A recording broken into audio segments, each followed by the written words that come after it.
I would like to say that that's not my fault and that is not our fault. It's Come on, Chris in the Babz, you've background. really got to do better there. Oh man, oh man.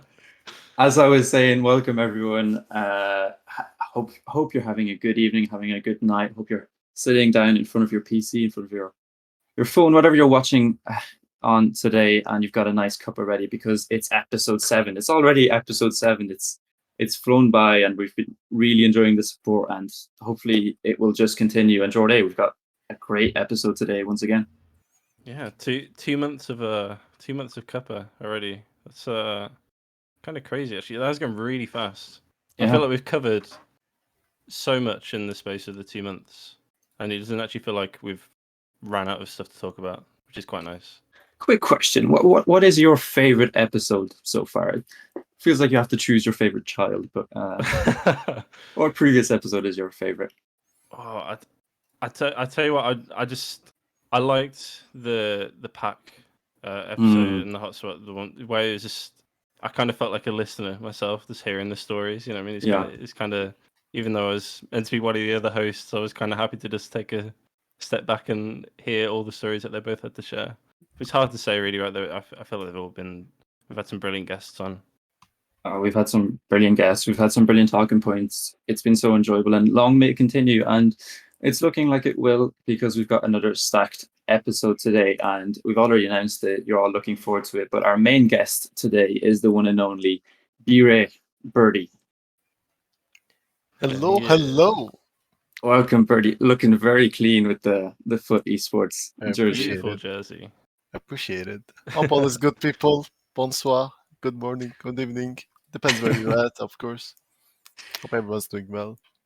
So, if you don't know who Birdie is, first of all, where have you been living? And secondly, here is Birdie. So, Okay. Birdie, like, tell us a bit about yourself. What's your background? How are you connected to TrackMania? Of course. Birdie TM from Turkey, living in Mersin right now. And if I have to introduce myself, currently studying French interpreting, and mostly, let's say, my life goal is like be good at TrackMania and learn as much languages as possible in my life. And how I got to TrackMania, it's actually a very goofy situation. So it was 2006 or 2007. So I saw my brother playing ESWC, and he went to toilet and he said, "I will go, and if you touch the PC, uh, it's not gonna be good," he said, because he wants to keep his own PC. And in that day, I indeed did touch that PC, and I met with TrackMania ESWC, the first, let's say, the first interaction. And That's a pretty then, sick yeah, origin story. I like that. and then it became a little bit of a casual game. I'm mostly interested in League of Legends, unfortunately. I can relate to that. Definitely won't be playing that anymore. I played that for like Yeah, 10 years and definitely burnt out on that now. definitely. I went like semi-pro, etc., but like still pointless. But yeah, and then Trackmania started to become the mainstream game for me at 2019. I started to play TM2 and TMUF, and kind of, let's say, when the Trackmania 2020 announced, I was like, oh yo, let's practice to the game. I want to get into this. And since then, I started to play from 2019, I guess, and then I basically no-life the game, and I'm here right now. Uh, Yeah, Mostly playing on the competitive side, let's say. I mean that's still the case. Like in terms of if somebody had to ask me who is like the biggest grinder in the TrackMania community, or who is like your name would definitely come to mind, just because of the amount of time that you put into the game. And it honestly impresses me sometimes because I imagine like everybody else, I get a little bit frustrated with the game sometimes. I need to take a break. And then like I watch you play and I'm like, this guy just loves the game. He just can't stop. Yeah, indeed. I cannot stop playing this game, especially on stream. Off stream, definitely gonna play. We do play another games as well, and but since this is my mainstream game, and let's say I want to improve for certain reasons, and so I have to play. As simple as that.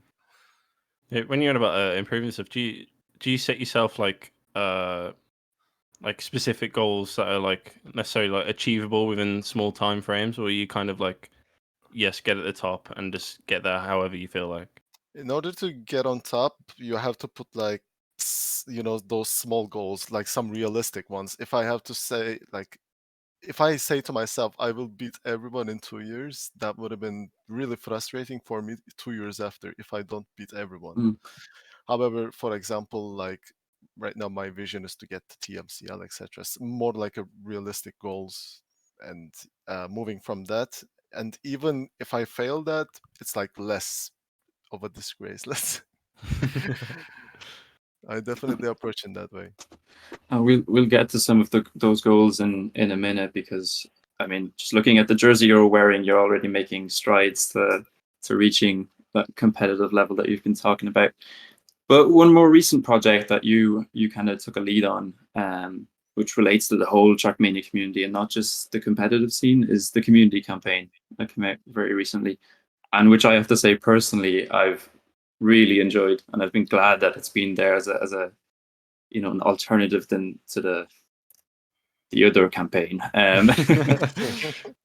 But yeah, I mean, when this came out and from the start when it was announced, I saw it go through a lot of your socials, and I've given you a lot of praise for it. And every time I do, you keep saying, but you're just the face of it, and there's so many people behind. So can you tell us a bit about that whole project? Of course. First things first, it definitely started with the release of the campaign and the high list dropping the expert themed Sorry, experts.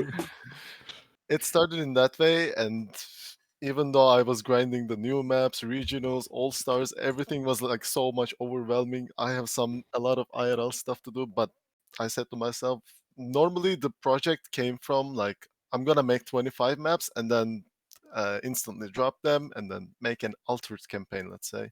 Mm. But since TrackMania community is the greatest among all of them, people started to approach to me, and they said, "Hey, I'm a good mapper. Can I map for this project?" I said, "Why not?" And then another one came in. "Hey, I'm a great mapper. Can I map for you?"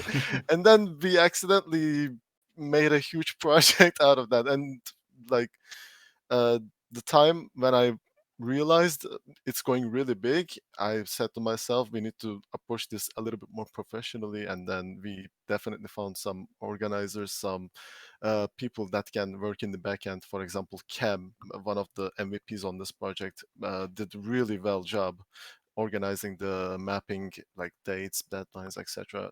Definitely a name that I have to put at the very front. Definitely the mappers as well on the project, even some, let's say, like everything made by the community members. And I just threw the idea basically and stick a map inside. But the project was, let's say, bigger than I thought for sure. It basically blasted, which I really love. Yeah, I Yeah. think it's the one nice thing you mentioned there is how people came to you to approach and build maps. I think one thing I've noticed when working with other people with mapping, whether that's for a campaign or something, I feel like you usually get nicer and better maps from people when the mapper comes to you or comes to the project, rather than the project trying to approach the mappers with like a map request. Because I feel like a lot of competitions that just host a map request and leave it as that, you'll end up getting loads of mappers just randomly submitting one of their maps in their backlog of files, that they've had for months. And when you got the mapper themselves approach you, they've got that passion and drive to put something nice for the project. I mean, and it's clear as well. There's a lot of big names in the project, right? You got, I mean, Yeah. How's in it, Jabibo. I mean, Simo, like there's names you wouldn't necessarily expect. Like there are names that are recurrent kind of in the community, that like you see those like Lakadal and people who are invested in a lot of projects. And then there's some people who like keep themselves for like those stellar projects. Like you see Simo, when Simo releases a map, it's like, wow, this is a Simo map. And then when I saw his name on the mapping list, I was like, whoa, this is kind of cool. And then when I saw his map, I was like, that's even more cool. Wait, is Simon on mapping list? I reckon you got a different mapper in mind there, perhaps. Oh wait, who am I thinking of? I Who don't are think you Snow thinking has a of? map in the campaign. Who am I thinking of? Man, I've got names mixed up.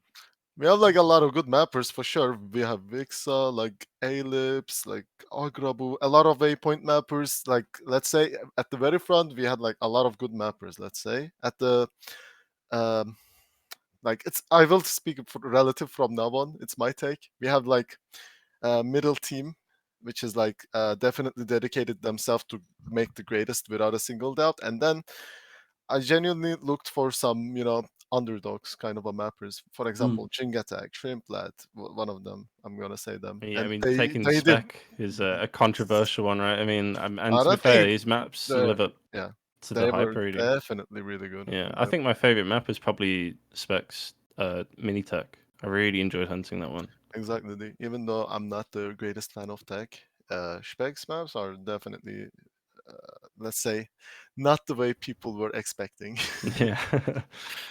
Yeah, that's what I loved about it as well. Like my favorite map is is it map 02 or 03? Chroma's full speed one. Oh, too. Just like yeah, 02. I remember doing discovery on that and being like, oh, this is fun, and like just not being able to stop playing it because it is just incredibly fun. Like it's 19 seconds, but it's yeah, very fun. There is like also the other side of this release of the campaign. Some people did think like we trying to advertise this campaign as the current campaign is bad. Please play ours. This is not the vision we were supposed to move because basically the idea behind that was that I saw a lot of people saying this. Oh, look, Nadeo, what they did. What a great campaign it was. And then we just said, no, this is not the way. This is just a different alternative for the campaign. And actually, this also worked in the intended way. After people done with the playing our campaign, I see some activity in the original campaign as well. Since I do believe the original campaign sustainability is increased due to this campaign. Maybe a little too, let's say, ambitious of a take, but I do believe in that way. Yeah, I think the one thing people may have been worried about when you were making the campaign was if it was just going to be 25 maps rather than 25 campaign feeling maps in that way. And I think you've definitely hit you've hit like the common themes that you'd normally find in a campaign, like 21 being a speed tech and your map being the multi-lap dirt, hitting the mark there, along with obviously Halves map being like the water related 01 map. I think it's nice that you've managed to keep that campaign feeling to the actual thing, and it just doesn't feel like an some mixed campaign that you can find on the rest of TrackMania. Well, we definitely took care about this. Once we created the project, we tell to the mappers, we have some strict rules here. In order to make a campaign map first, you don't have to make your maps perfect. This is what not Nadeos does. Nadeo normally, in my opinion, the soul of another campaign map is it's being not that perfect. It's being like a little imbalanced, and this is what I love about the campaign maps, to be honest. And so does a lot of players as well. At certain points, the perfection becomes a thing that you get used to too much. For example, a cup of the day map, like being really perfected corners, etc. At certain point you want to play a different map that feels strange, and so and we said in this way, and mapper said okay, and we said using custom blocks are not granted, and they said okay. Other than that, we definitely, as you said, took care of what style we put at which number. Even we even included a remake from TMNF, etc., etc. It goes in that way. Yeah, I think the campaign as a whole really worked quite well in terms of that feel, like you were saying, like especially the scenery, because it's difficult to kind of get that many mappers and make one campaign where all the maps have a theme running through them. Exactly. So yeah, I think you achieved that really, really well. We also did spoke about the sceneries as well, using, since it's spring, sakura trees a lot. Like the color purple was the theme, even though the maps are in the certain colors. But also there are some negative feedbacks that we got, and I do definitely appreciate those as well. Since it was I can also talk about it if you guys want. Yeah. Since we released it in a quite of a short term, we did made some boo boos. For example, what Spammy Guy said was definitely a really constructive critique. The map difficulties goes by from scale to 1 to 10.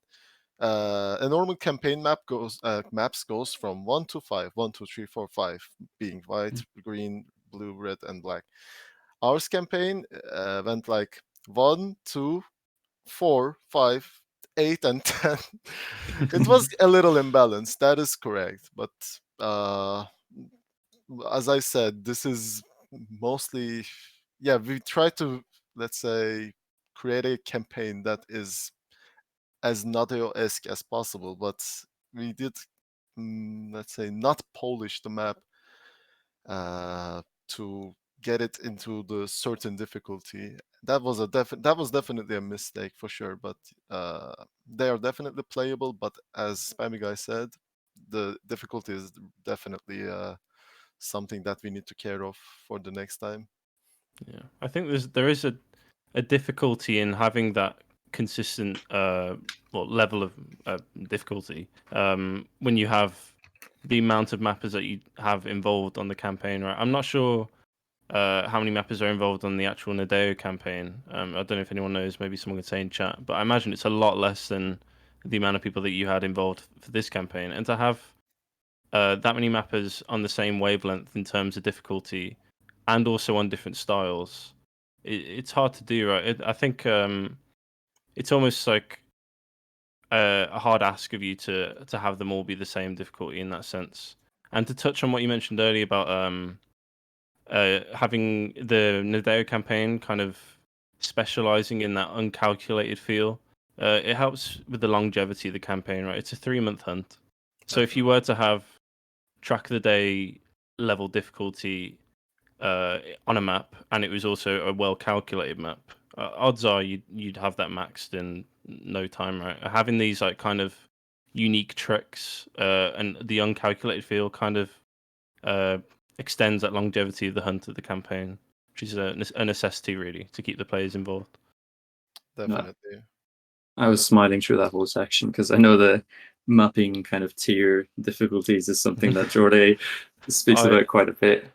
I really do think that needs to be a thing. I think there needs to be. So, I mean, I talk about Surf all the time, but for people that are familiar with CSS Surf and CSGO Surf, they'll know that the maps within that have a tier of difficulty ranging from tier 1 to 6, 6 being the hardest and 1 being the easiest.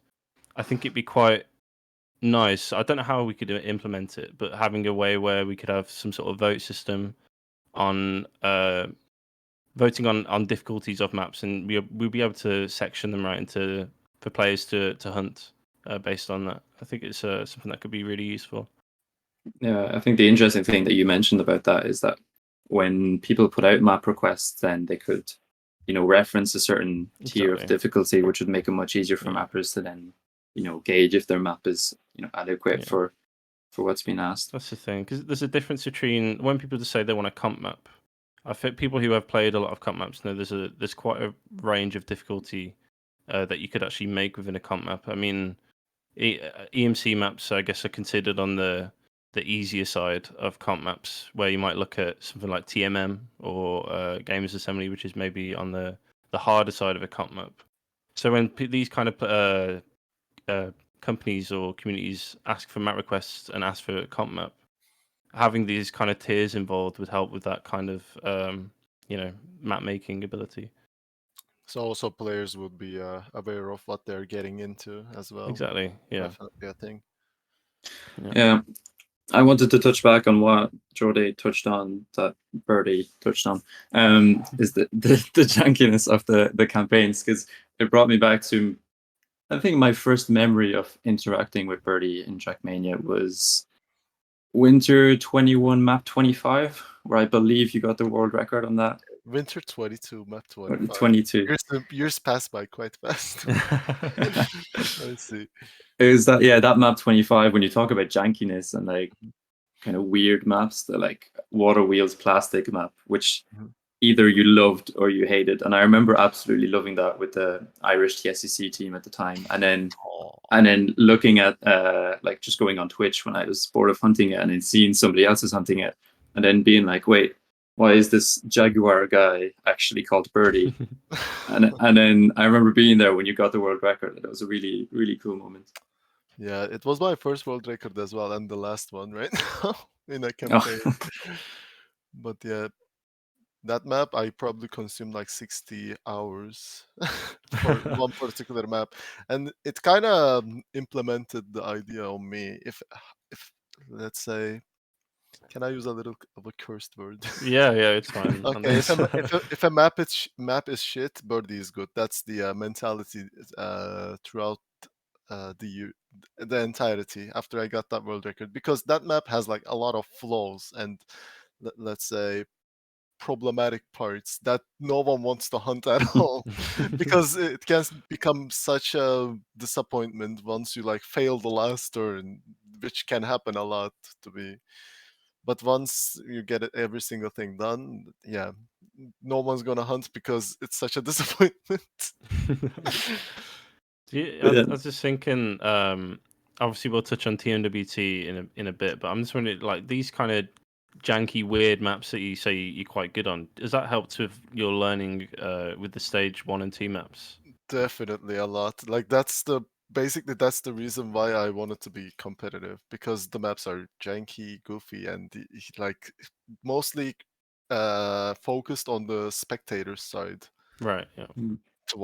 Pleasing to watch. So does I like to play, to be honest. If it was full on tech, you would never see me probably even playing the game anymore. But since there is some icy plastic, wet bobsleighs and backwards and shit, then I can definitely shine. I can assure you. That's a really interesting take, because most of the time we hear people saying they don't want to play World Tour maps because they're like that, and that's actually what drew you to them. Yeah, it's Yeah. kind of like a strange one, but yeah, the most, let's say, the most liked maps from my side are definitely the ones that a lot of people disliked. Always checks out.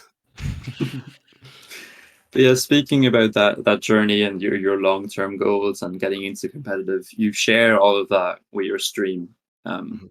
and I think that's probably at the heart of everything you do in TrackMania. Can you just tell us how you kind of got into streaming TrackMania and how it's kind of altered your perspective on playing the game? So I was playing let's say, the starter access, hunting the full speed maps only. Back then I was like casually playing on those TMNF, TMUF, like full speed servers, etc., being a random. And then then Nadio implemented matchmaking, Oh, and everything started there.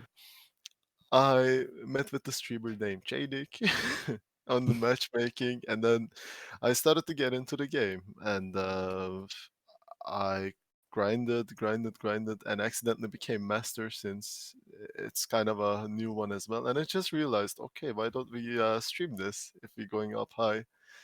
And I decided to stream, and it actually, let's say, returned really well. And let's say throughout the years, matchmaking became an addiction in a good way, and streaming became a passion and ambition for me. Actually, a thing that I really like to do every single time, and it even helped, let's say, get over some IRL stuff. For example, I quit smoking basically because of streaming. People just said, "Why are you smoking? Why are you smoking?" And I'm like, "Okay, I'll quit one time, one time, one time." And at last, I just had enough and decided, "Okay, whatever, I'm quitting."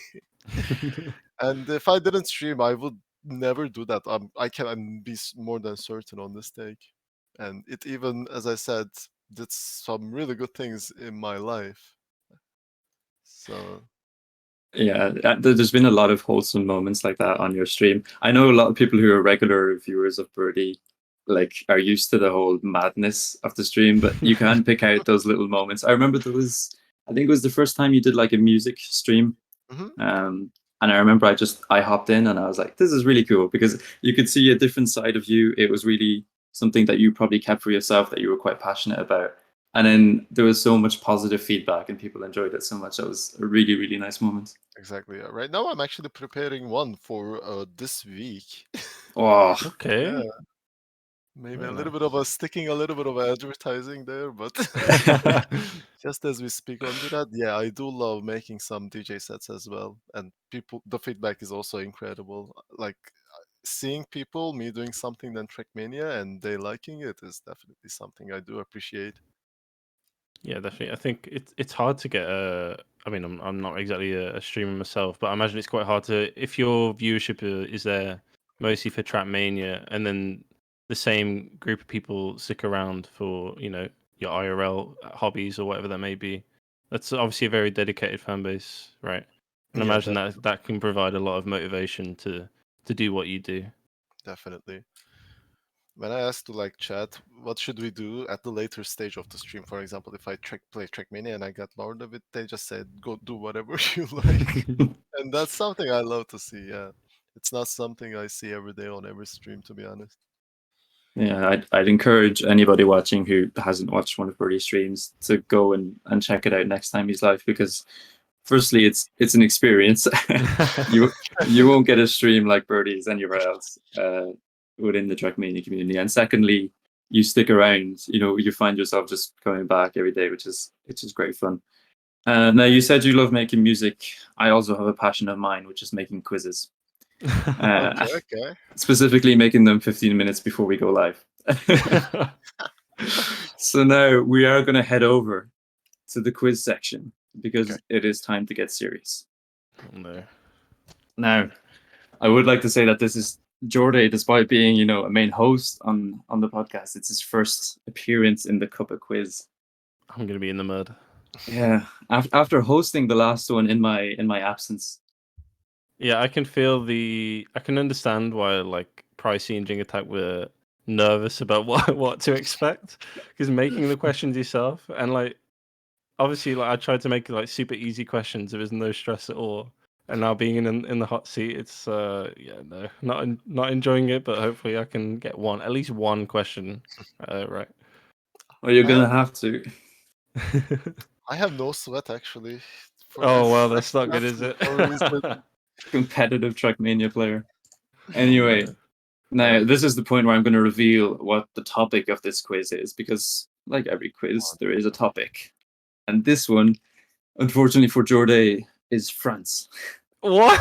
Oh no! France? Yes. Why? What? Yes. Why would you? Because I didn't know what the right questions on, and I had to do it quickly. So here we are. Is it at least like TrackMania France related, or is it We'll just get to France? that. We'll get to that later.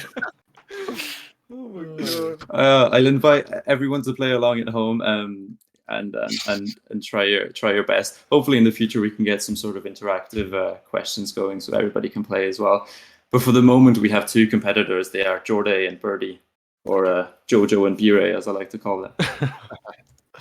But the first question, because we're going to dive right into it, and this one is going to be whoever gets the closest answer gets plus 1 point. So you're both going to take it in turns to give me a number, and whoever is closest to the actual number gets it right. It's very easy.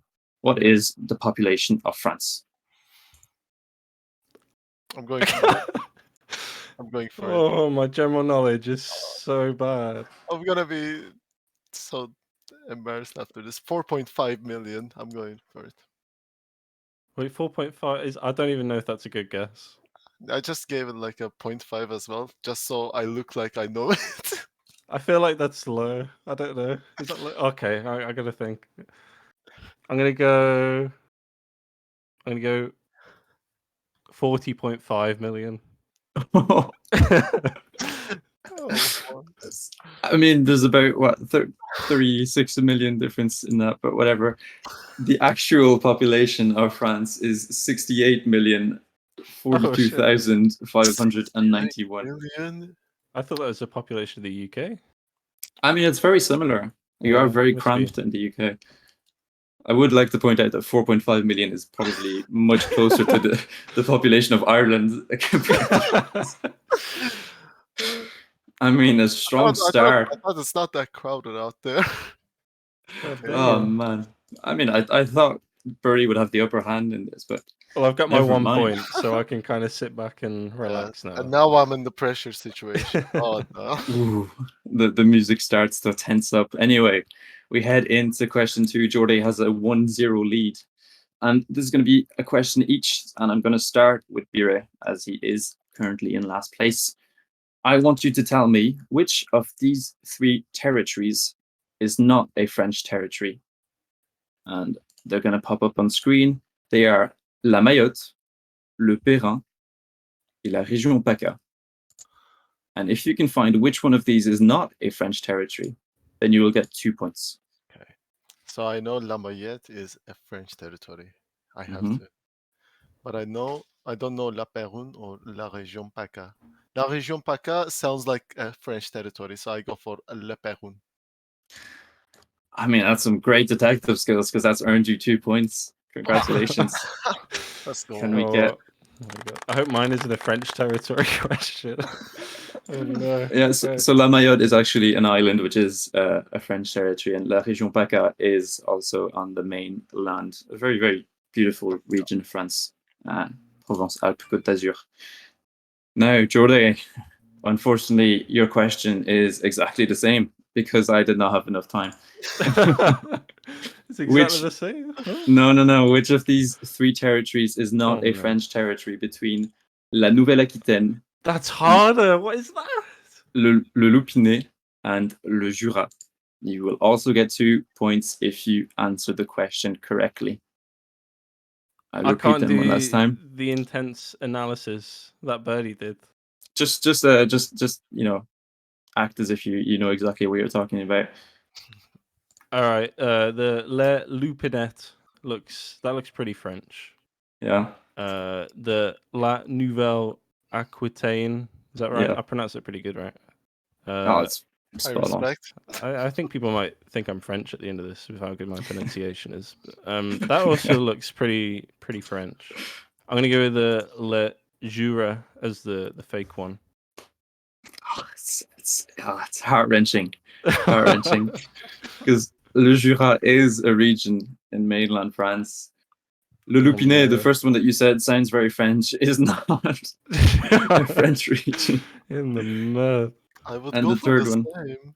La Nouvelle-Aquitaine, which is actually my home region in southwest France. Big up Okay. any Nouvelle-Aquitaine enjoyers. But yeah, at the end of that round, Birdie has now taken the lead. Wow. After question 2, it's 2-1 in the B-Ray camp. And the third question is actually going to be made up of 3 smaller questions. Now, I'll explain what I mean by that. This one is going to be on the buzzer. So I'm going to ask each of you guys to choose a sound from the soundboard in Discord. Jorday, how about you choose your sound first? I will go with the lovely quack. Very good. Not gonna be mine. I don't even need to ask Bira, he already knew what he was going with. So this round is going to be finish the sentence. So I'm going to read out a sentence which is going to be in English, but will have a French phrase in it. Whoever buzzes first to finish that French phrase and then gives me a correct answer will get +1 point. Do you understand what I mean? I'm in the mud. Wait, so it's a French phrase. So I'm going to read But in out a English. sentence in English. Within that sentence, there is a French phrase. Okay. Basically, Okay. the setup for the phrase will be said in English, and then the phrase will come after that. Okay. And you will have to finish that French phrase. Buzz in, obviously, if you have the correct answer. Finish it correctly. If you do not, it is passed to the other player, and they have the chance to steal that point. Understood. Okay. Everybody happy? Happy. We'll see. Okay. Let's go. Sentence number 1. Let's just set the scene. You know, Birdie is playing World Tour with Semco. Semco is far ahead, and then the commentator says, "Oh, Birdie has crashed. He's 10 seconds behind. He's really dans la Boo. Fuck! I didn't buzz. Hey, I there's the didn't buzz. buzz. You are in the Shit. Dunlabu, indeed. Nualaoch is the correct answer, Yes. Jorday. What happened, man? I clicked. There's the You know what I buzzer. did? I like put my hand on my mouse and then moved it off the button and clicked, and nothing Okay. happened. Oh. Now that raises the question: can I buzz even if you are still creating the sentence? Because I really wanted to. Yes, you can. Yes, you can. Okay. I'm gonna. You can buzz in. I mean, Hendo showed that in the last quiz I did, where he answered after I said like 2 words. But anyway, that was question number 1. That's 1 point to Birdie. He extends his lead to now 2 points. And I have to say, Jorday, there's 2 questions left. 1 point for each question. If you want to tie it up, you're going to have to rig the get both. quiz and say they're worth like 3 points. Unfortunately, we Is that a cannot thing? rig them because Chris will get annoyed at me. All right. Now, B, finish this sentence. We'll set the scene once again.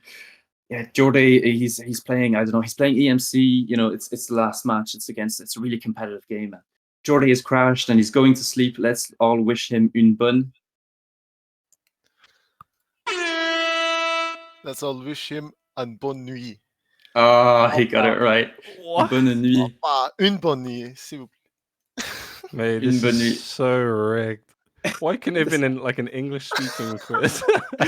That feels kind of rigged, not gonna lie, but okay. You know, in like a future episode, in like 10 episodes time, I need like a revenge quiz where it's a bit bit easier for me. Oh no, the quizmaster can never appear as a contestant. That would be undermining my superiority.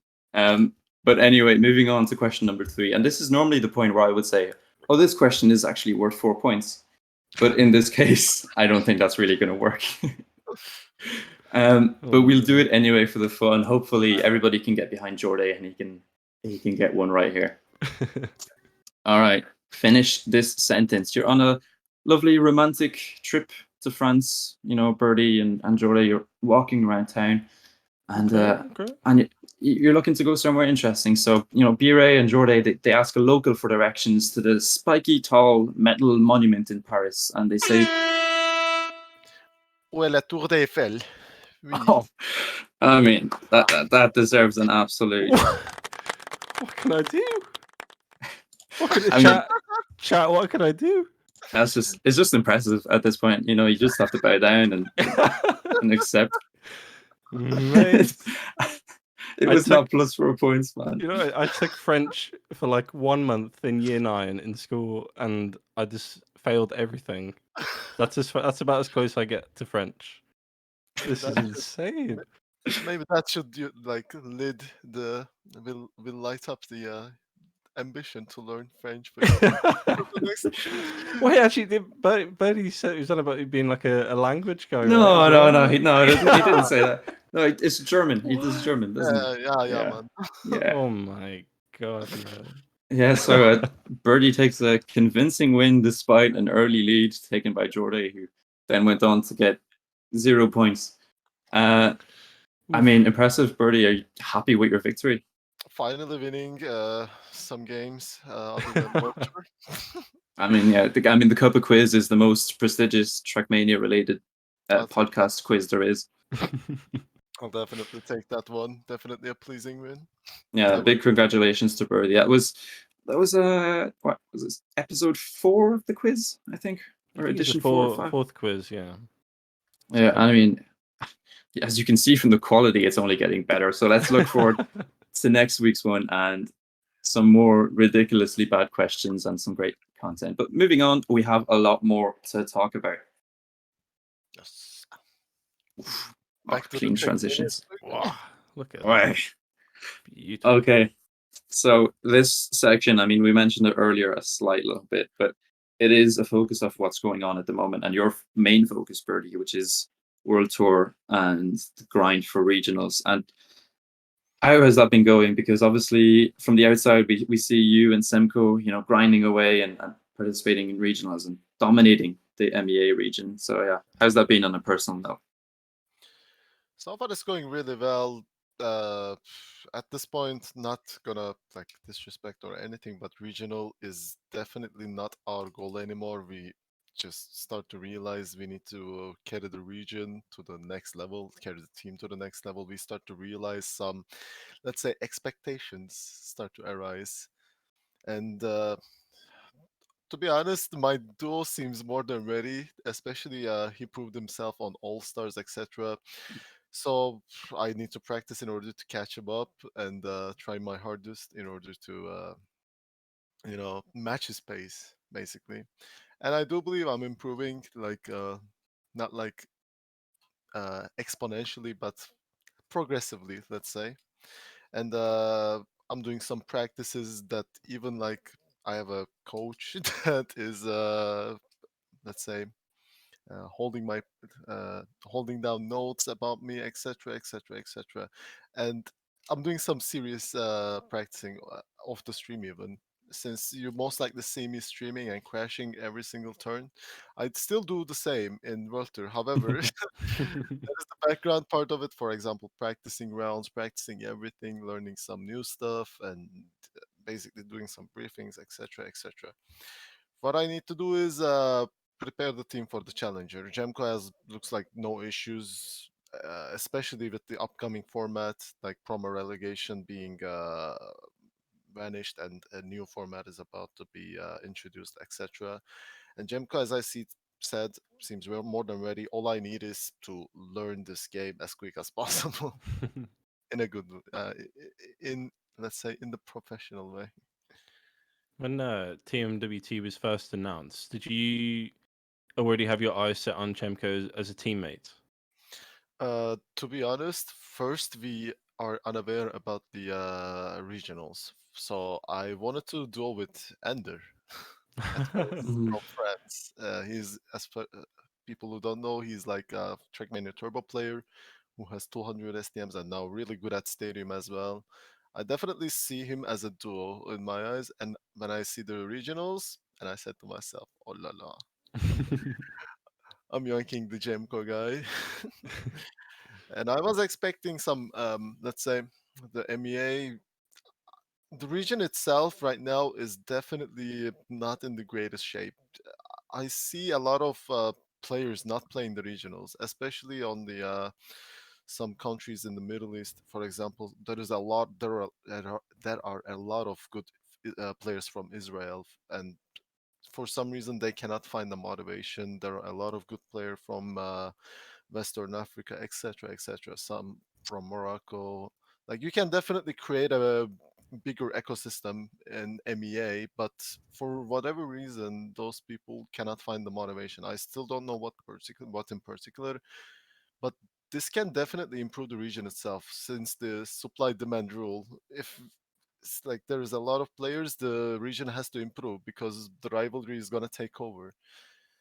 But since it's, let's say, below our expectations, we just start to increase the practicing sessions and let's say move our vision into TMCL now. That's how it goes. Yeah, it's interesting because the region and the MEA region was something I really wanted to talk about in this section because you're very much a leading light in like MEA and just promoting the region and probably getting more people interested in the region itself. And a massive stepping stone for you guys is being picked up by Foot Esports, which like that can't be understated how big that actually is. You know, so yeah, can you tell us a bit about that? Yeah, we definitely proud of we signed with the first Turkish TrackMania team, and Way. this being Foot, like one of the biggest in Turkey, like something I could have dreamed of, to be honest. If someone told me like 2 years ago you will sign up with Foot, I would say nah, that ain't happening. We basically said what we are capable of, what we are about to do. We're not give them unrealistic goals. We Mm. also said we are this kind of a team and we're not aiming TMGL top list in a year or so. Like we gave them realistic stuff and they gave us some realistic stuff. They said we're gonna move together. Slowly but surely. They invited me to Istanbul even. I stayed at Food House, was a banger of a journey. I met with Jemco guy. Ah, And that we signed with the team and Really happy with it though. Yeah, I love stories like that. To meet Chemko in person, that's pretty amazing. I don't know how long you've known Chemko within the scene, or even know that how long he's existed within the MEA scene. But one thing I want to ask that you mentioned earlier, we on the podcast we talk about how much the BITM scene has improved over the last year, really, in terms of skill level and the amount of players that have gotten quite good, really, within the game. I don't know how familiar you are with the MEA in your region itself, but is there some players that you see that are maybe classes like underdogs, or people that should know the names of? Quite frankly, there are some players trying to improve, but as you said, BITM scene has some players, and the players are, let's say, committed to improve, and they have the motivation. These people, like for example, Molotov, the permanent second team on the MEA, they are also motivated. But as I said, independent from the player base, they want to improve because they really want to contest with us. Like they really want to contend. The greatest example of this happening is Apex scene. Apex scene was, in my opinion, was the, let's say, worst region overall. Yeah, the But now, weakest. Yeah. especially the Asian side of it improved really well. They got some coachings from outside. They got some, let's say, they have the dedication to not be the worst region anymore. And I think they did achieve their goal. Overall, they're, I think, better than MEA. And now OC is also joining to the APAC. They would definitely even contest with NCSA as well. I can see them definitely rising up. But as I said, MEA has some players, but they need to practice and improve independently. This is the worst part of their perspective. Yeah, it's always a difficult thing because you as a player and as like somebody that they can look up to, you can only do so much. It then has to come from people who have the passion for that game. And you can only hope that that kind of the spark that you light and lights a fire, and it just grows and grows and grows. And I think you're definitely doing everything you can to make that happen. And despite not seeing maybe the improvement right now, I think in the long run there's definitely going to be some players to look out for. I wanted to talk a little bit about in stage one. You made it all the way to that promo relegation. I mean, you dominated MEA, as we said. And how was that experience in promotion relegation? Promo relegation was the worst experience for me. I did, let's say, crumbled under pressure. Like, let's say the name pressure got me by a margin. I did kind of quote unquote overdosed on caffeine, even. I drank a little bit too much coffee to, let's say, stay awake. And, oh, yeah, that was a really bad performance on my side. And I disappointed my duo. And I'm fully aware of this, but I'm not going to say, oh no, it's going to always be like that. I just watched the VOD, faced my, let's say, inner demons and watched the VOD, saw every mistake I did, and saw how easy mistakes are they. And in All Stars, I can also talk about All Stars. All Yeah. Stars Yeah. was a way better experience for us, despite I'm, let's say, extracting the fact that some people teams not practicing. I'm passing that one. For example, Schweineaim was the biggest W we took, to be honest, on the All Stars. They looked quite practiced, definitely, especially on speed, etc. On some maps, and we were really happy about it. And after that, attacks and so on. Ninth was like, let's say our goal was like eighth place, making to day two, and we got ninth. So a realistic goal, definitely served well. And other than that, even won against some really good teams. One of being KC. I'm extracting BDS since they were no prac at all, but KC was kind of okay. Let's say we even won a few rounds. Solved us from G1, but yeah, they are just monsters in this game, so we just lost to them. But we are definitely approaching a little bit optimistic to that. Yeah, and that can, how important is that sort of experience? Because a lot of it from my perspective, I see you guys having done that and being like, oh, we're happy about that.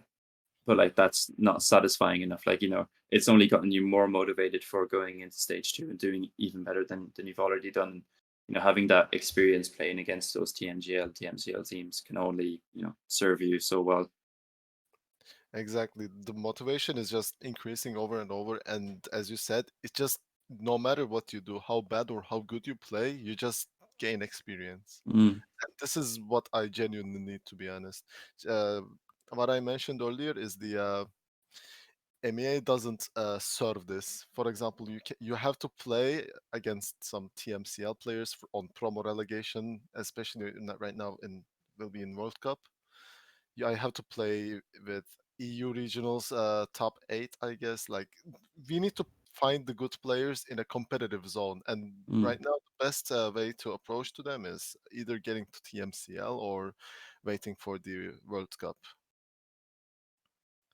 Yeah, we were talking about on last episode quite a lot about All Stars and how we considered it somewhat of a failure of an event, really, in terms of I guess promotion and relevance for the top teams. I'm wondering, as a player coming from the regionals, did you consider All Stars as a well needed event? Because one of my points was it's I think it's, or at least from a spectator's perspective, it's really nice to watch or have the regional teams have a chance versus the the top dogs. But yeah, from your perspective, how did you find it in terms of that? From my perspective, it was a disappointment, to be honest. Like a lot of people think in that way. It was very um, got a feedback in a really bad way. The reason behind that is there is no need for top teams to grind it. Basically, Yeah. they have some time. They are actually talented and they can learn the map in a week, basically. So it's really unnecessary for them to even collect the World Tour points since they already guaranteed their spot, basically. Uh, right now, what I said was basically milking the good parts of it. For example, there were some good teams that we played against. G1 being one of them, Schweine, Attacks. And the only good thing about it was, from a viewer's perspective, was Day 2. Day 2 was okay to watch, I think. It was kind of competitive, but Day 1 was definitely a clown fiesta. And I can definitely respect why the teams didn't practice, because there was no positive outcome for them, basically, to play.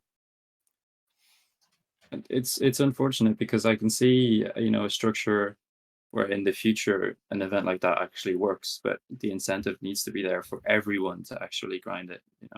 And I'd love to see that, because then you would have, practice regional teams coming up against practice TMCL and TMGL teams. And then if you see, regional teams like doing the performances that you guys have, it would have an extra little bit of sort of like respect kind of thing. Yeah, I think there's a way to work that into the future. Hopefully, Nadeo are considering that. There was Sorry, there was no, go on ahead. there was a video made by Marcel Rosik, Mm. and he was bringing a Yes. lot of solutions, and one being, like, I will just touch to the key points. One being make All Stars played in like the stage that we are currently in. For example, if All Stars played in stage 1, even though I didn't like stage 1 that much as stage 2, that makes sense since players are already on their prime, and even you don't have to play it, you can play it. For example, Solari BDS can basically perform on them. Mm. So the regional teams has to practice in order to match with them. So this is a really good solution. The other one being just adding a model price pool to the stage 2 maps. That is also one that makes sense as well. Yeah, I remember that video. I like the first solution in terms of having stage 1 maps, kind of having it like promo relegation was, so having half of them be easy maps and half be hard maps. But I think that would be cool because the TMGL players, either they would think, oh, this is going to be easy anyway, and I'm better than these little regional teams, and then you might have some surprises, or they'll actually have to practice a little bit and actually be focused, because it's a question of honor. Like if you're in TMGL and Birdie and Semco come up and they they whip your ass on these stage 1 maps. What are you doing in TMGL? But I can see that in the future. It's really something I think that could work. I think as well it's worth considering that like the whole competitive system has been reworked, and this is the first time we're going through it. There's going to be issues and there's going to be stuff like that. I think there is still a lot of praise to be given to Nadeo for like the way that we're doing stuff. The fact that we have a valid competitive scene and we can discuss it here, like it's really good already.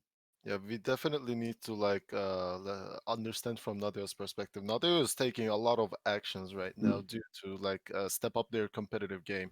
First, they fixed they made those moves started in matchmaking. In matchmaking, it was like they just threw some random numbers and they just waited for the feedback. They took the feedback and now the matchmaking is going better and better. In case of the numbers, like let's say, for example, the decaying being for every 3 months. That was something that we were wishing for. And now for World Tour ecosystem, it's, as you said, quite a new event. So they have to try in order to see the feedback. It didn't work. It would have been worked actually, but it did not. So they have to definitely understand the feedback and take their actions in that way. Yeah, because some more interesting things coming out of World Tour is one of those teams that you mentioned getting a W against, which is Schweinheim, actually dropping out of TMCL because of time reasons and just general motivation to put in that sort of effort. What do you make of that whole situation? I feel like it's a bit of it's a sad blow to take, not just for Schweinheim but for everybody looking in, because you're thinking if they're doing that, then there's definitely other people thinking it. So yeah, from your perspective, what's your take on it? Schweinheim was an insane team. Ratchet and Barbos definitely talents that I can even see on TMGL with fair amount of practice. But as I said, fair amount of practice. The guy's reason was to resign because of how TrackMania is time consuming can be, which I can definitely relate. It can be if you really wanna grind. It can be disappointing. It can be you cannot see the results in a day, no, and you have to be dedicated. And I can definitely understand this being so time consuming and you resigning, but it's kind of sad. I would definitely see them playing some competitive game, especially Ratchet and Barbos, both being talents, to be honest. Yeah, it is unfortunate that the time. I mean, I imagine they put in. I don't know. I can't imagine the hours. Let's say 20 hours plus per map. If you're really dedicated, the time versus the reward, and even the chance of a reward is it's just not worth it, right? I understand it, but it makes you. It's maybe there's other factors that's demoralizing for him and demotivating, like the style of maps. Like obviously the stage 2 maps, I think, are a little bit more. I don't know how to describe them. To me, they feel more transitional and a bit more favored towards the RPG style rather than your expected competitive style that you might find in the more community driven competitions. Exactly.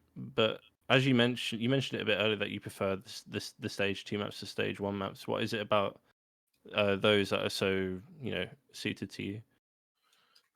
So if we compare the stage 1 to stage 2, I definitely liked stage 2 more. Even though the way stage 1 worked for me, that there was some good maps of mine, really good maps of mine. For example, gyroscope back and forth. Definitely the maps where I shine, but there were the maps where I'm really bad at.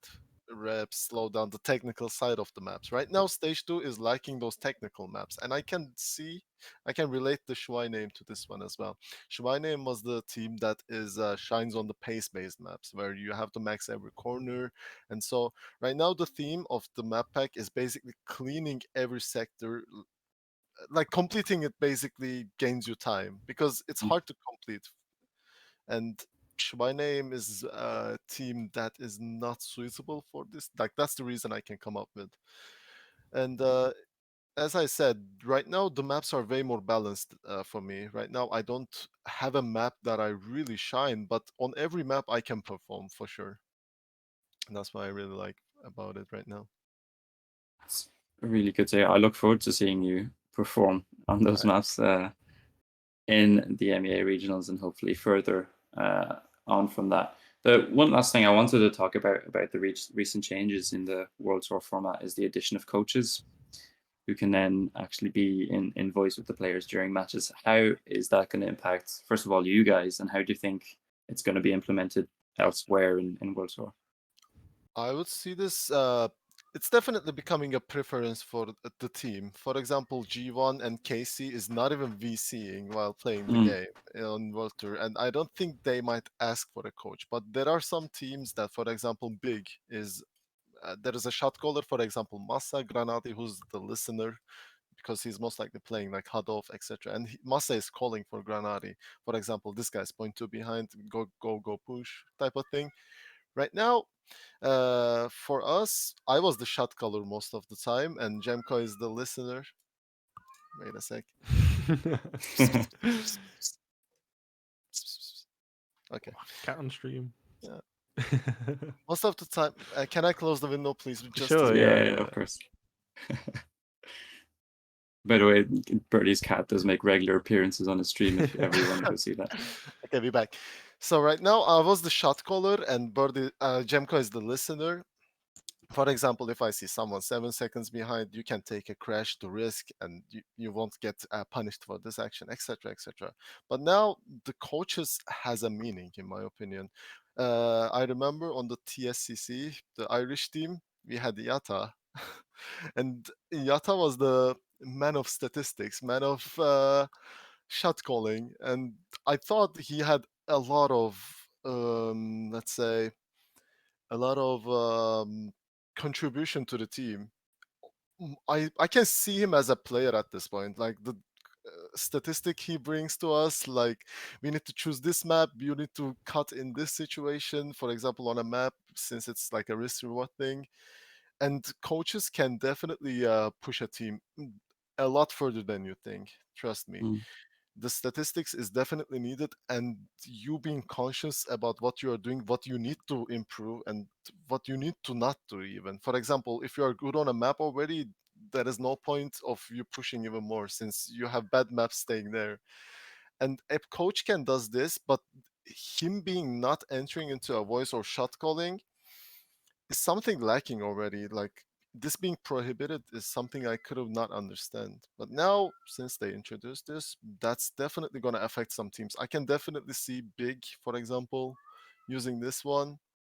We're going to use it most likely, since we need that, like those critical shot goals. And who can I go with other than that? Casey not using it. Solary will chill. Yeah.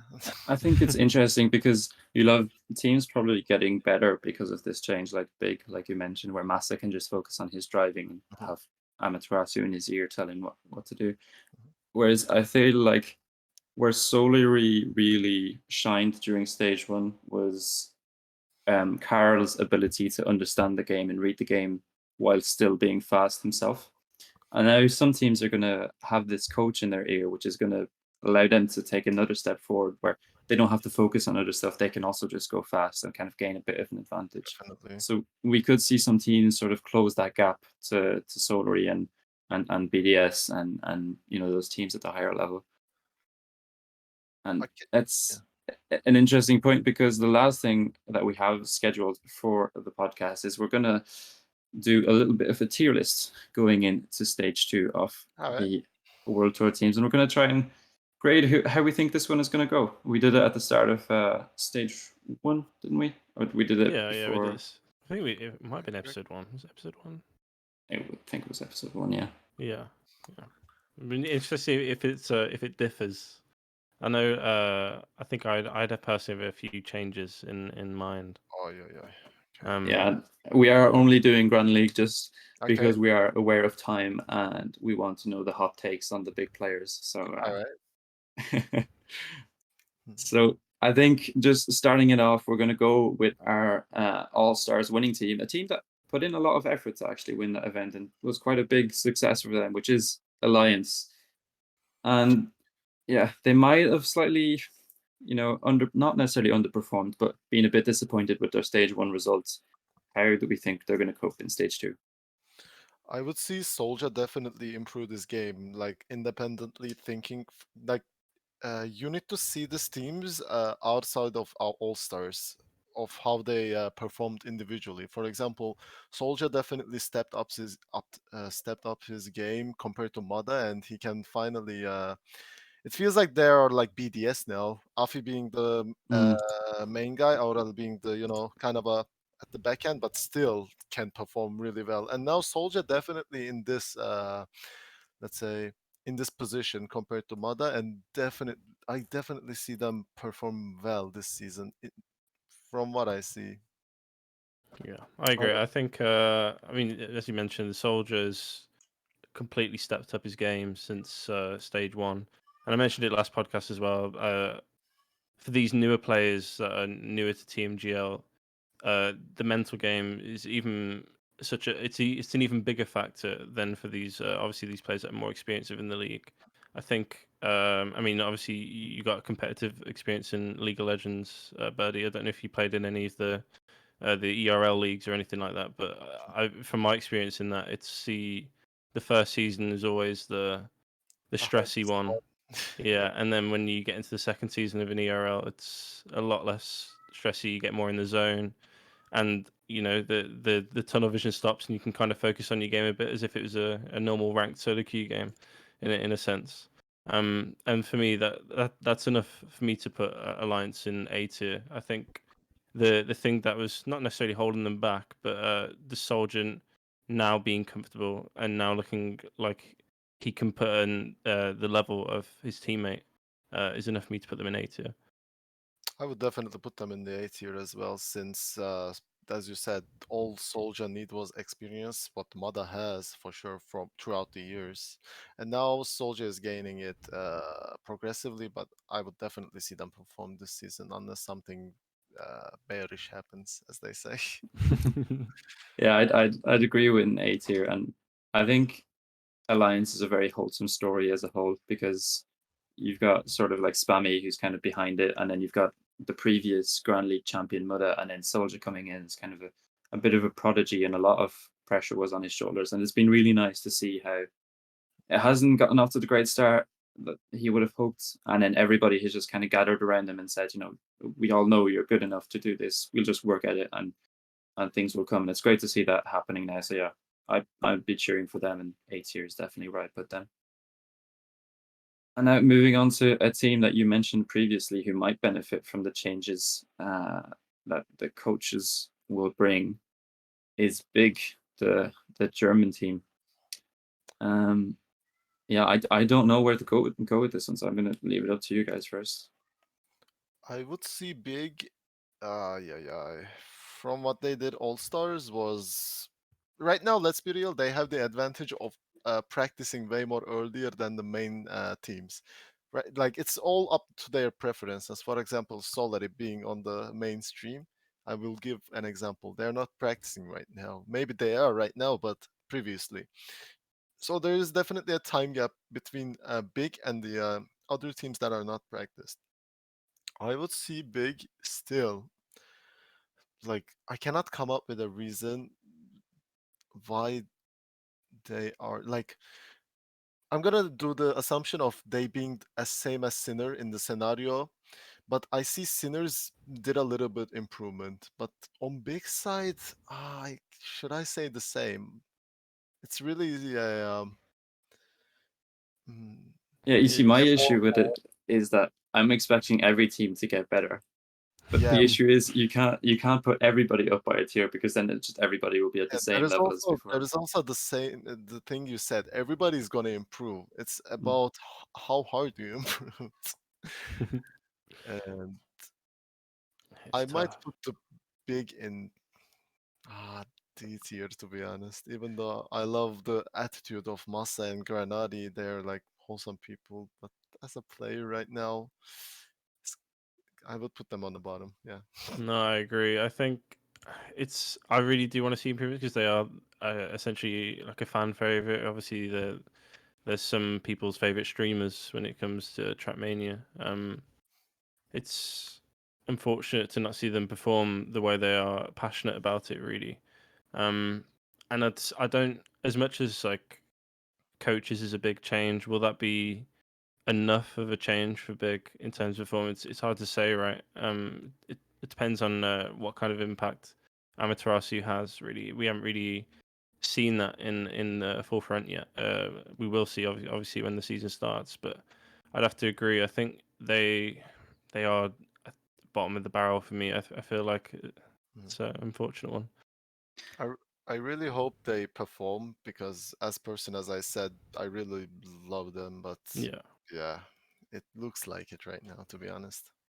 Yeah, and I'm gonna agree with you guys on D tier, and I just will state at this moment in time that like none of this is like we don't actually know anything. This is just all like predictions. So we know the future. so if somebody tweets this to me at the end of stage two and is like, "Look, you got everything wrong," I'll hold my hands up and be like, "Yes, we did get everything wrong." But it's just fun to speculate and kind of see where we can Exactly. see this going. And I want to skip forward to Sinners actually because you already mentioned them, and I don't know why, but I feel it inside that like game week one, Sinners are gonna surprise people I'm because thinking in the same way. the fact that they come out of stage one like without a win, you know, they could be extremely demoralized, and then I still see Kappa as motivated as ever, saying, you know what, stage two, this is going to be even better. We're feeling good on the maps. And I just see that motivation, and I'm thinking, this is not a guy who gives up, and I imagine Tween is the same. So I'm I can imagine them coming out of the gates quite early and being strong. Yeah, definitely. And let's be real on the stage one thing. Even though they didn't get any victory, the losses that they took was Mm, really close. Like most of them, they wouldn't felt like they were 0-7. I'm gonna be bluntly honest. yeah. But as you said, this could have been very demoralizing for those people, for Sinners itself. But they look like they are as motivated as never before, as you said. I don't see them like winning the competition or anything, but I would definitely see them performing way better than stage one. I would either put them in C or B. Yeah, I'd have to agree with that. I think it's easy, yeah, as you said, '07, and the matches were all fairly close. That you'd think that would be very easy to get demotivated, but I feel like with the caliber of player that you have in Kappa and Tween and how long they've been in the scene, you don't get players like that. At the top of the game for that long, get easily demotivated at a loss. They obviously learn from that loss and improve from it. Um, and from an All Stars performance, they showed up, right. I mean, you could make the argument, the other teams weren't even trying. That's why they did well.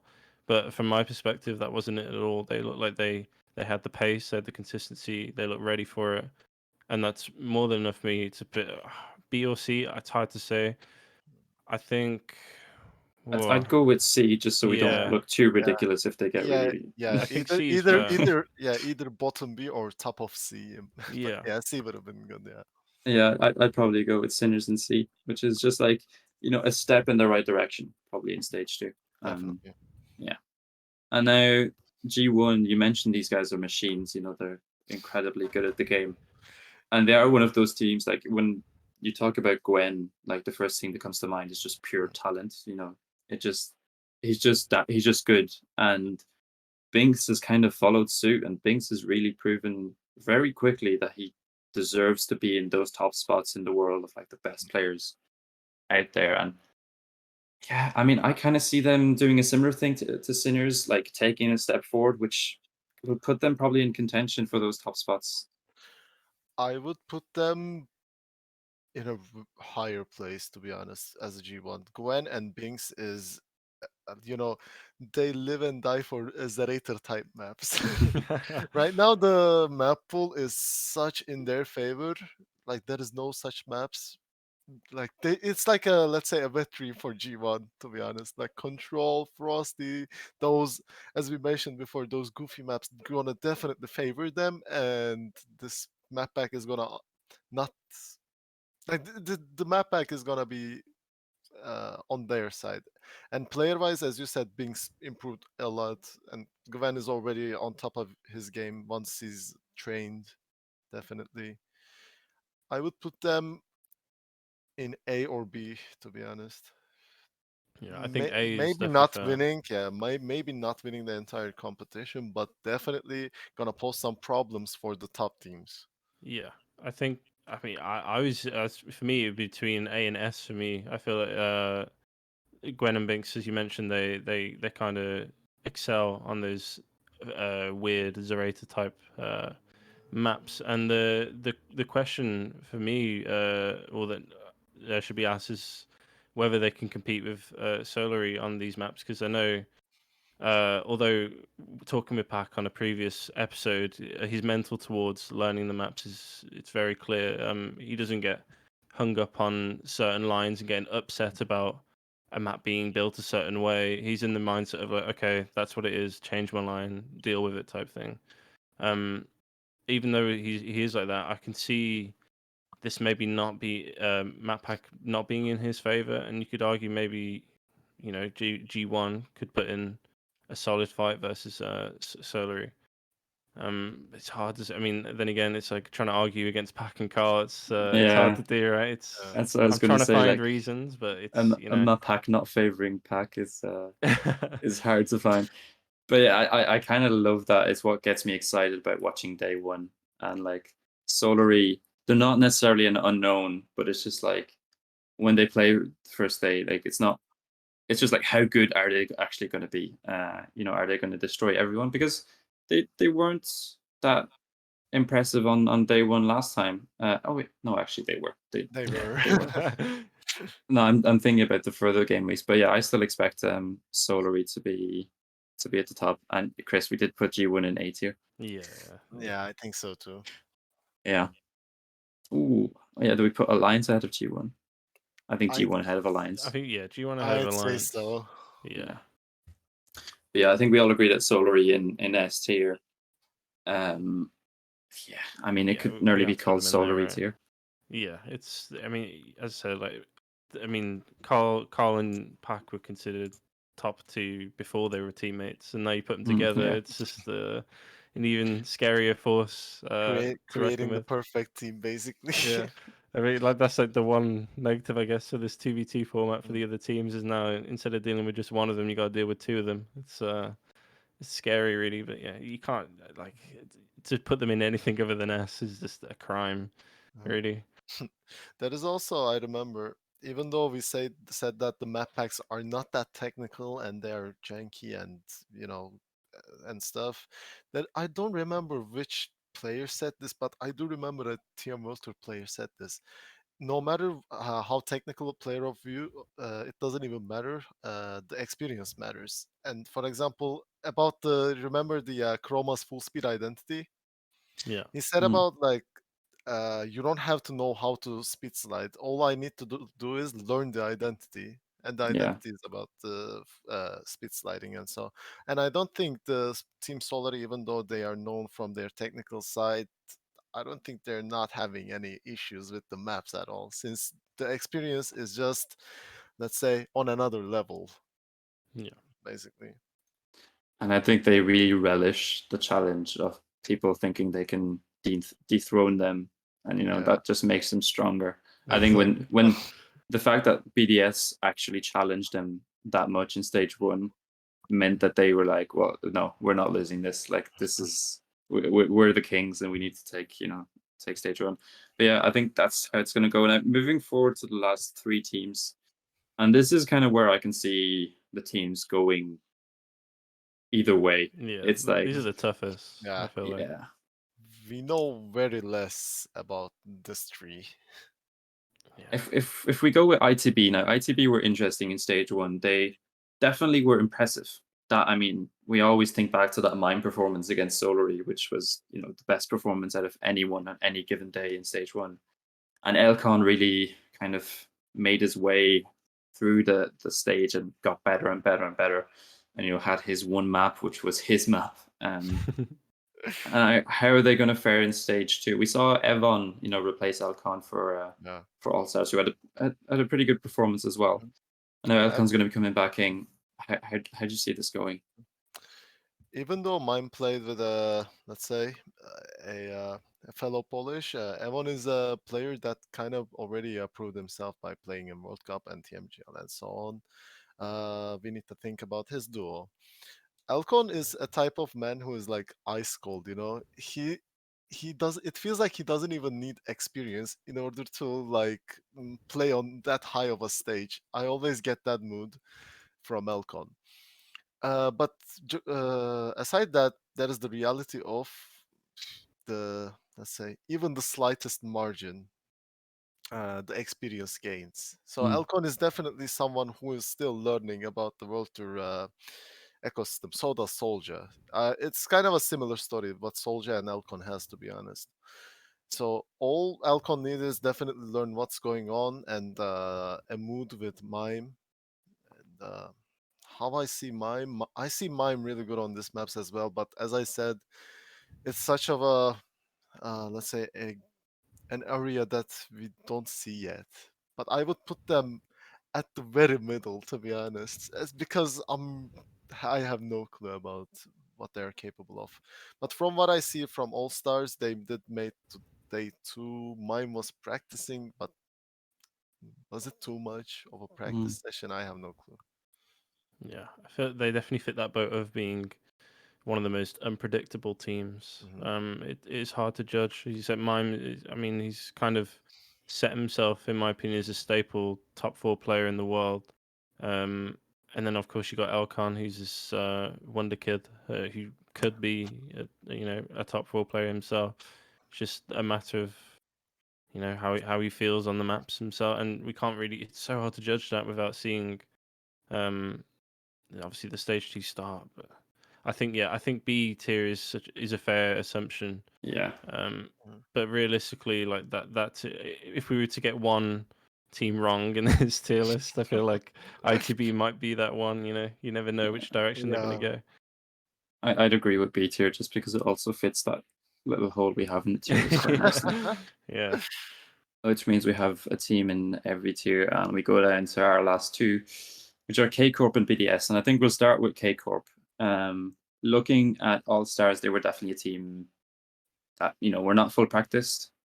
They had some practice on the maps. They knew what sort of decent times were.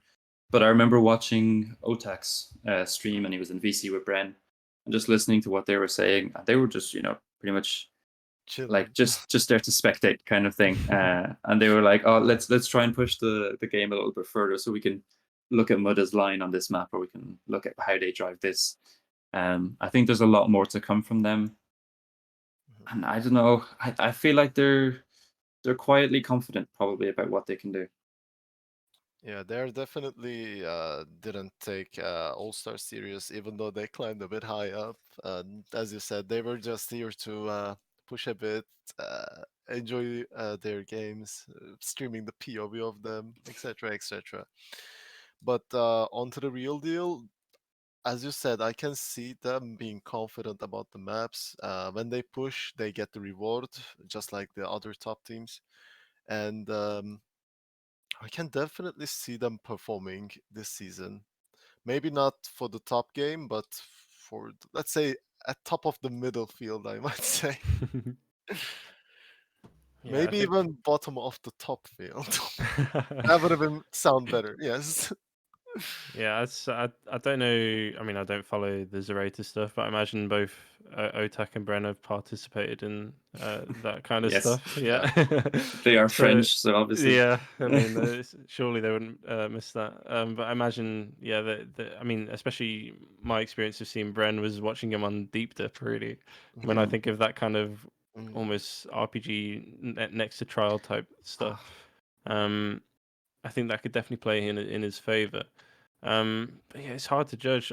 Last in stage 1, I mentioned how to me they just came across as just a straight up, just a good team, right? An average team. You kind of almost knew what to expect in terms of performance from them. To say that they might get better, I don't know. Will they be on the level of G1 and Alliance?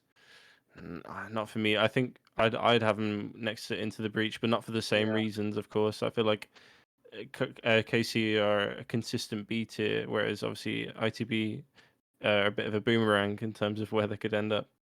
Makes sense. Yeah, I'd probably repeat what I said at the start of stage one. Is like the duo of Bren and Otak are like world champions in the making.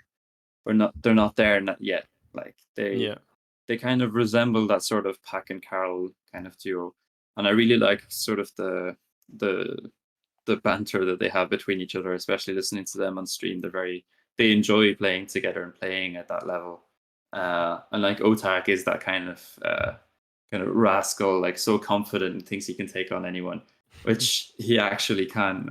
So when he can back it up, and he's followed by that experience from Bren. And you mentioned watching Bren on Deep Dip.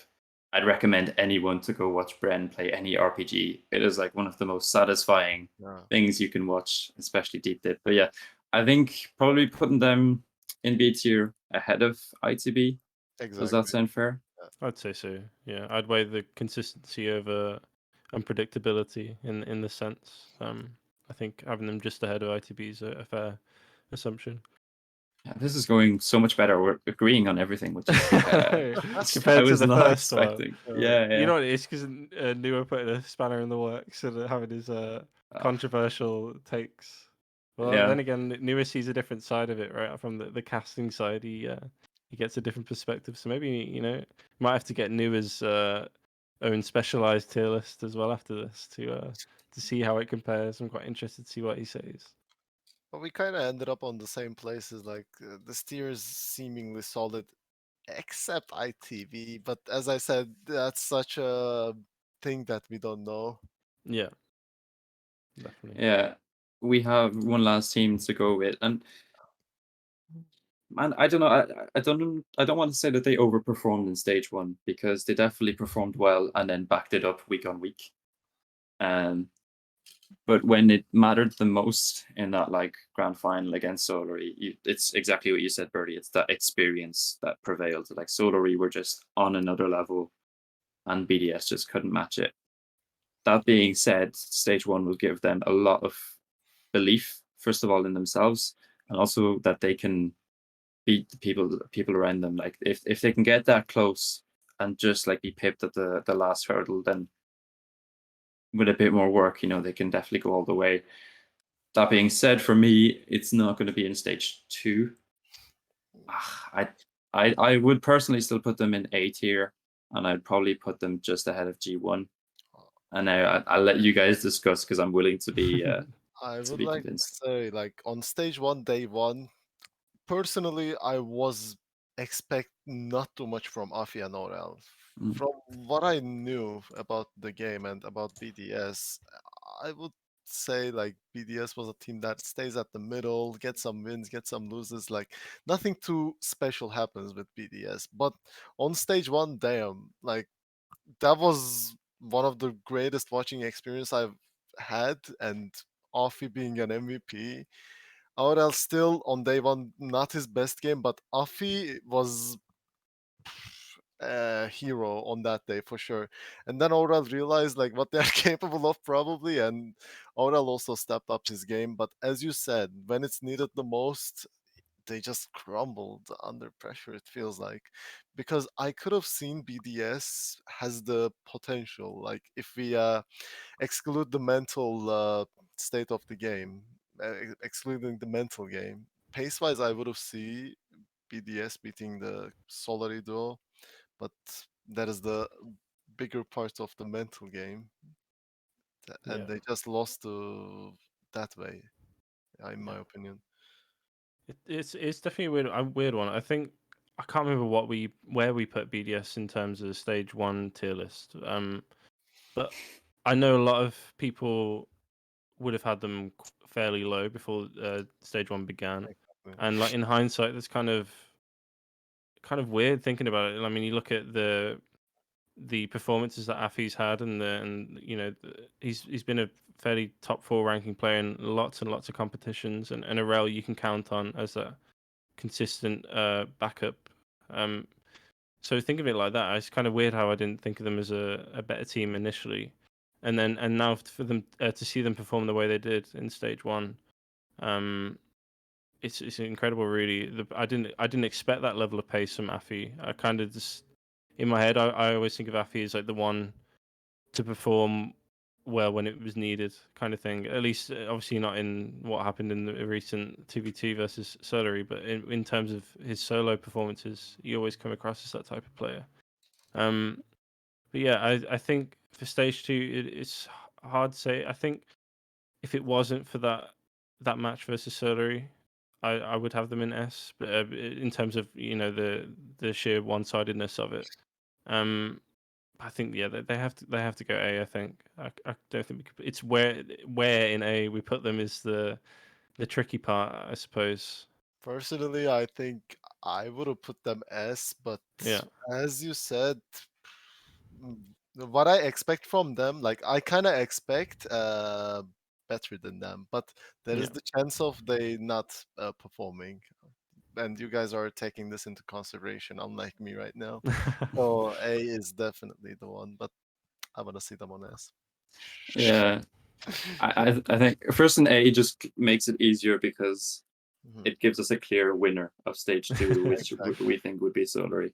So I think at the top of A tier for BDS is good. And yeah, I mean, I will say that I'd love to see another tasty stage 2 match between BDS and Solary. I feel like there's a bit of a rivalry being created there. Yeah, And definitely. I mean, that's amazing for our scene that we've got these world-class players, and we can speak from like matches that have gone before and be like, oh, this is going to be a good fixture because this has happened and we've got this sort of rivalry. So yeah, that's our predictions for stage 2 of Hope it's gonna work TMGL. out. Make sure to add Birdie when all of this goes wrong at the end of stage 2. And a quick mention to Mime. Thank you for the raid on the Yeah, should we on the move channel. ITB up a little? ITB SJ. Getting a little bit of a favoritism right there. Oh yeah. But yeah, we can compare to what we did in stage 1. And now I do believe that Oh, the wow. stage 1 is going into That looks playoffs. That's going into playoffs, isn't it? Yeah, that's going into playoffs. So take that into consideration. But it's still a good sort of perspective looking back at a few months ago, what our expectations were of these teams compared to now. And I think the like standouts there are Alliance probably making a big step forward. And then you've skipping kind of got that crop of unknowns in the middle again. It's actually wildly different, isn't it, for the small span of time that we've had between that tier list and the one we have now. As you mentioned, Alliance being the big difference, really. But it's I mean, as we were talking about, like BDS being in S on the previous one, that was obviously before we knew about that match. So I know I'm just excited for stage 2 now. I need to know how close we actually we get. Yeah, and I'd encourage anybody who's watching actually to do their own tier list. I love seeing what people think and their thoughts and their predictions going into it, and it only creates more hype around the competitive scene, which we love. I don't know about you guys, but I'm looking forward to just getting back into it. My weekends are full of TMGL normally, and I can't wait to get back to that. The greatest part about this ecosystem right now is, even though we saw Sinners doing 0-7, like I'm giving an example from the bottom of the list. They didn't play like they went 0-7. They even performed quite well despite they went 0-7, and this shows how close the rivalry actually is, in my opinion. Like Solary against Sinners, even this match would be exciting to watch. Yeah, That's I what mean, I mean. On other games, you can see some, gaps, and it can be kind of predictable. But for example, ITB versus Solary, ITB winning against Solary was such an upset, in my opinion, and so on. Like some really unpredictable stuff can happen in this game, and this is what TrackMania. yeah, I mean, let's not forget that in stage 1, I think Sinners took the first 2 maps against Solary. Yeah. Like, I think it started off as 0-2. I mean, granted, it went on to be a 4-2 win for Solary, but I remember thinking at that moment, like, yeah, I mean, Sinners don't have a win, but like, they're still here beating these players. And I mentioned it back in that episode as well. It's like the brutality of this format is that you can't draw. It's like you can lose 4-3, and you can lose on overtime the last round, and you have an unlucky clip, but the score will say that you didn't get any points from that and you didn't get a win. So yeah, hopefully we see Sinners getting some more wins in this stage. Yeah, I mean, I'm looking forward to it. Exactly. We'll see. Well, I think that just about closes it out for today's episode. It's been a great discussion. Time has flown by. Yeah. Birdie, massive thank you for joining us. Yeah. It's been a pleasure as always It's discussing a stuff with pleasure you. on my side, sir. Thanks for bringing me here and having a sweet talk. I do appreciate it a lot. And Yeah, after and- months, I finally got my cup of tea as well, thanks to this Hey. occasion. Good stuff. Yeah, and everybody needs to be cheering on Birdie going into stage 2. He's an official friend Absolutely. of the BITM community. Yeah. Honorary Irishman as well. Once Jorday, we're again. looking forward to more episodes in the future and next week. Yeah, episode 8 next week. We'll have to wait and see what we got in line. But make sure to tune in. Obviously, we really enjoy doing this, and we're not. I mean, I'm not getting tired of it. I imagine you're not getting tired of it, Babz. There's a lot to talk about, and the stage 2 starts the weekend coming up. Is that correct? I believe it is this weekend. Yeah, I believe it is. So I mean, there's stuff to talk about with that, right? I'd love to compare with what we've talked about today with the next week. So We'll see. I mean, with TrackMania, there's always stuff to talk about, and it's been massively enjoyable to do, and it will be massively enjoyable to do in the future as well. So looking forward to your support. Obviously, as always, any feedback is always welcome. Massive thank you to Birdie. A little personal note, a little congratulations to Hotswat on some big news today. I won't mention what it is, but yeah. Thank you everyone for joining us. As always, it's been amazing once again. We'll see you all again next week, next Wednesday, at the same time, with some more guests, some more interesting talking points, and hopefully you guys tuning in. So yeah, that's all from us on Cup of the Day. We'll see you next time.